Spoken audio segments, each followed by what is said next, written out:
बुखारी अल-जामी अस-सही में रिवायत करते हैं। हज़रत अनस बिन मालिक रावी कहते हैं कि हम मदीना में थे, जुमा का दिन था, आका अलैहिस्सलाम मिंबर पे थे, खुतबा इरशाद फरमा रहे थे। इतना कहत था कि फसलें सूख गई थी, लोग मरने को थे, दरख्त सूख गए थे, जल गए थे, जानवर निढाल होके मर रहे थे। हालत खुतबा में एक आराबी खड़ा हो गया, हाथ जोड़कर अर्ज किया, या रसूल अल्लाह, हमारे मवेशी हलाक होने लगे, बच्चे भूख से मरने लगे, कहत साली की इंतहा हो गई। अर्ज किया, अल्लाह के हुजूर हमारे लिए बारिश की सिफारिश कर दें।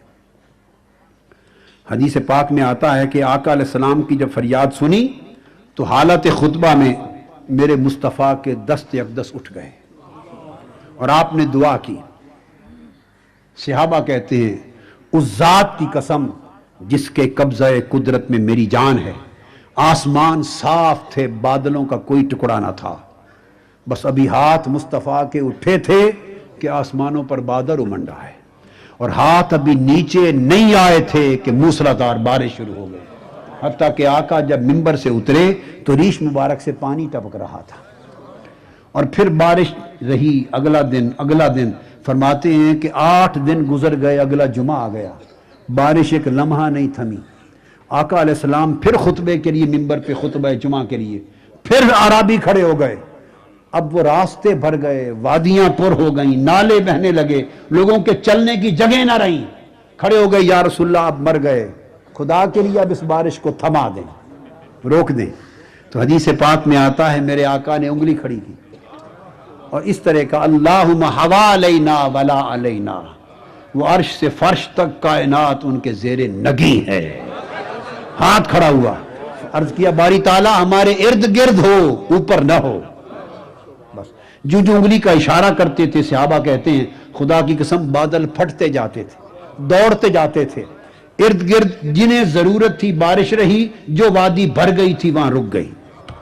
यह तो वाकया हदीस का इमाम तबरानी और इमाम अस्कलानी ने यहां पर बयान किया है।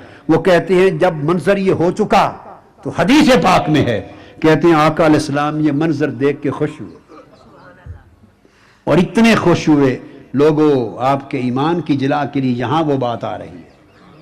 जब मंजर देख के खुश हुए, अब ये उस वक्त की बात है मदीना की, जब हजरत अबू तालिब उस दुनिया में इसमें नहीं थे, मदीना की बात है।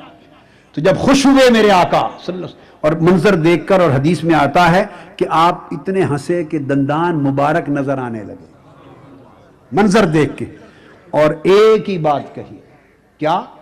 खुश होके हंसे और मुस्करा के फरमाने लगे मंजर के सामने, फरमाते, लौ काना अबू तालिब हय्यन लकुर्रत ऐना, फरमाया आज मेरा चचा अबू तालिब जिंदा होता तो उसकी आंखें ठंडी हो जाती। हाय हाय।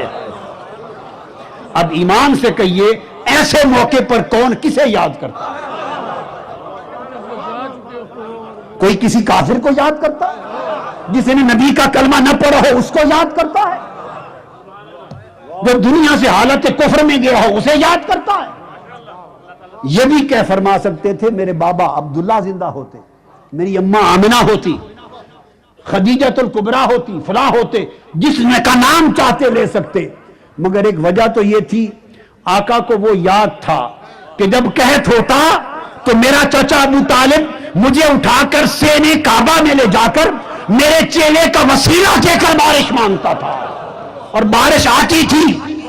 आज वो चचा अबू तालिब जिंदा होता और खुदा की कसम बारिश का ये मंजर देखता तो इस मंजर को देखकर उसकी आंखें ठंडी हो जाती। और आगे सुनिए, फरमाया आज मेरा चचा अबू तालिब होता तो उसकी आंखें ठंडी हो जाती। अब ये आका का फरमाना कि उसकी आंखें ठंडी हो जाती, अरे इससे बड़ी भी दलील ईमान कोई है? और आगे सुनिए, फरमाया